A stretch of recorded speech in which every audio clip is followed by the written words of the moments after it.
บรรยากาศในการพบกันระหว่างรัฐบาลไทยกับรัฐบาลลาวชื่นมื่นครับโดยนายกไทยและลาวหารือกระชับความร่วมมือปราบปรามแก๊งคอร์เซ็นเตอร์และยาเสพติดเสนอแนวทางแก้ไขปัญหาหมอกควันข้ามพรมแดนพร้อมขยายการค้าสู่เป้าหมายการค้าทวิภาคี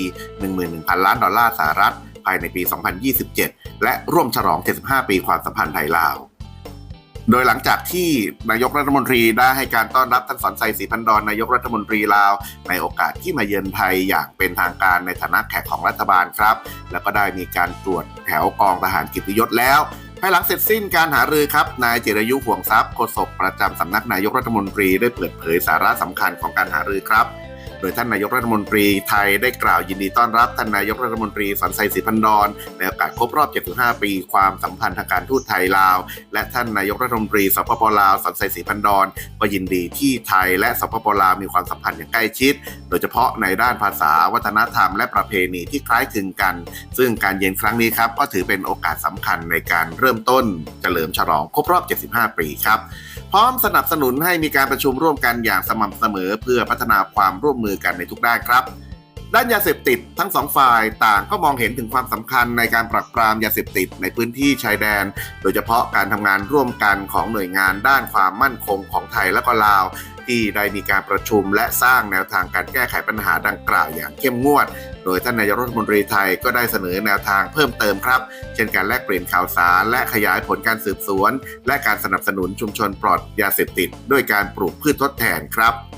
ด้านกระบวนการ call center หลอกลวงไทยและสปป.ลาวต่างก็เน้นย้ำถึงความสำคัญอย่างยิ่งกับการปราบปรามแก๊ง call center ที่กระทบต่อความมั่นคงและประชาชนของทั้งสองประเทศโดยไทยชื่นชมความสำเร็จของลาวในการกวาดล้างแก๊ง call center ในพื้นที่แขวงบ่อแก้วเมื่อปีที่ผ่านมาและเสนอให้มีการป้องกันไม่ให้ทรัพยากรต่างๆของทั้งสองประเทศใช้ในทางที่ผิดกฎหมายครับ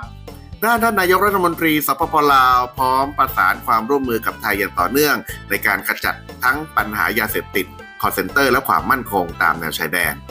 ด้านหมอกควันข้ามแดนครับโดยทั้งสองฝ่ายเห็นพร้อมว่าต้องได้รับการแก้ไขอย่างเร่งด่วนโดยท่านนายกรัฐมนตรีของลาวท่านสอนไซ ศรีพันดรชื่นชมความร่วมมือของไทยและก็ลาวที่ได้เกิดเป็นรูปธรรมและขอบคุณฝ่ายไทยในการสนับสนุนอุปกรณ์และเทคโนโลยีในการตรวจสอบจุดความร้อน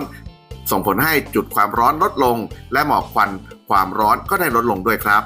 นอกจากนี้ครับไทยยังได้เสนอแนวทางขยายความร่วมมือเพิ่มเติมเช่นการจัดตั้งห้องปฏิบัติการติดตามสถานการณ์ไฟป่าและหมอกควัน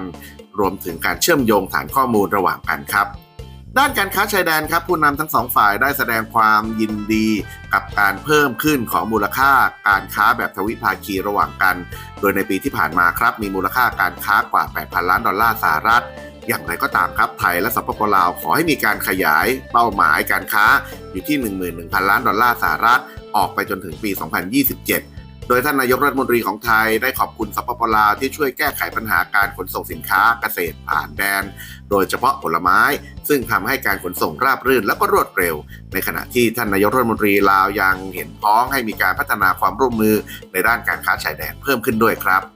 ด้านความสัมพันธ์ระดับประชาชนครับท่านนายกรัฐมนตรียินดีในการร่วมเปิดตัวตราสัญลักษณ์เฉลิมฉลองครบรอบ 75 ปีความสัมพันธ์ทางการทูตไทยลาวพร้อมสนับสนุนกิจกรรมการเฉลิมฉลองกว่า 20 โครงการตลอดปีโดยไฮไลท์สำคัญครับก็คือการมอบทุนการศึกษา 75 ทุนให้กับสปป.ลาวเพื่อสนับสนุนการพัฒนาทรัพยากรมนุษย์และเยาวชนพร้อมกล่าวขอให้ท่านนายกรัฐมนตรีสปป.ลาวช่วยดูแลนักธุรกิจและนักท่องเที่ยวไทยด้วยด้านความร่วมมือระดับภูมิภาคและระดับประเทศครับท่านนายกรัฐมนตรีของไทยแสดงความยินดีกับความสำเร็จของสปป.ลาวในการทำหน้าที่เป็นประธานอาเซียนเมื่อปีที่แล้วและสนับสนุนให้ทั้งสองประเทศร่วมมือกันในกรอบอนุภูมิภาคลุ่มน้ำโขงของอาเซียนนอกจากนี้ยังเชิญนายกรัฐมนตรีของลาวเข้าร่วมการประชุมสุดยอดความร่วมมือแม่โขงล้านช้างที่ไทยจะเป็นเจ้าภาพในปลายปีนี้ช่วงท้ายครับท่านนายกรัฐมนตรีสปป.ลาวท่านสอนไซ ศรีพันดรกล่าวแสดงความรู้สึกยินดีที่จะได้ร่วมเปิดตัวตราสัญลักษณ์เฉลิมฉลองสถาปนาความสัมพันธ์ทางการทูตไทยลาวครบรอบ 75 ปีร่วมกับท่านนายกรัฐมนตรีหลังจากนี้รวมถึงขอบคุณรัฐบาลไทยที่ส่งเสริมความร่วมมือด้านการศึกษาและการพัฒนาทรัพยากรมนุษย์และเยาวชนให้กับสปป.ลาว นอกจากนี้ครับยังยินดีที่มีนักธุรกิจไทยและนักท่องเที่ยวไทยมีการลงทุนและเดินทางในสปป.ลาวเป็นจำนวนมากโดยสปป.ลาวพร้อมยินดีดูแลนักท่องเที่ยวไทยและนักลงทุนไทยพร้อมหวังว่าไทยจะดูแลนักท่องเที่ยวลาวรวมถึงแรงงานลาวในไทยเช่นกันครับขอบคุณข้อมูลข่าวจาก thaigolf.go.th อีกตัวหนึ่งครับจะเป็นตัวขาจับไม้เซลฟี่นะครับตัวนี้สามารถที่จะแบบพกพาได้ด้วยนะครับสามารถที่จับไฟมือถือแล้วก็มีไฟตรงนี้สามารถชาร์จแบตได้ในตัวแล้วก็มีตัวสวิตช์ Wi-Fi เป็นสวิตช์ไวเลสที่สามารถกดปิดเปิดได้นะครับขาตั้งตรงนี้สามารถที่จะตั้งขาตั้งได้นะครับมีขาตั้งแล้วก็มีไฟก็คือกดค้างไว้เห็นไหมฮะเป็นไฟนวลเห็นไหมฮะเป็นไฟนวลอันนี้เป็นไฟขาวระดับ1ไฟขาวระดับ2ไฟขาวแล้วก็เป็นสีเหลืองเห็นไหมฮะสีเหลืองนวลคือมันอัตราประโยชน์มากคุณจะสามารถที่จะเซลฟี่ในที่แม้จะแสงน้อยก็ได้ยืดสูงได้เท่าไหร่ครับลองดูปื๊ดนี่สูงมากเห็นไหมนี่สูงมากหรือจะเป็นไม้นะอย่างนี้ก็ได้ครับสามารถจับได้นะเนี่ยสามารถหมุนรอบได้เป็นแนวตั้งก็ได้เป็นแนวนอนก็ได้เห็นไหมเนี่ยเห็นไหมเป็นแนวนอนนะถ่ายอย่างนี้ก็ได้หรือเป็นแนวตั้งก็ได้เห็นไหม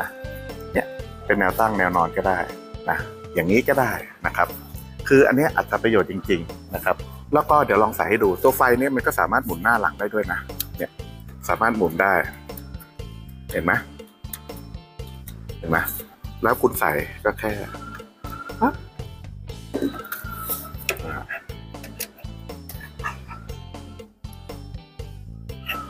ตัวลูกยางตัวนี้ก็แน่นจับหนึบนะครับลูกยางก็คุณภาพเหมือนกันนะแล้วก็สามารถที่จะแนวนอนก็ได้แนวตั้งก็ได้นะครับอันนี้ก็คือแนวนอนนะครับแนวนอนแล้วก็หมุนเป็นแนวตั้งเห็นไหมคือสามารถไลฟ์ได้ไลฟ์ไปข้างหน้าหรือไลฟ์มาข้างหลังก็ได้อย่างนี้ก็ได้หรือจะเป็นแนวนอนก็ได้แบบนี้ก็ได้ก็สวยนะครับสวยงามนะตรงนี้ก็ได้นะครับ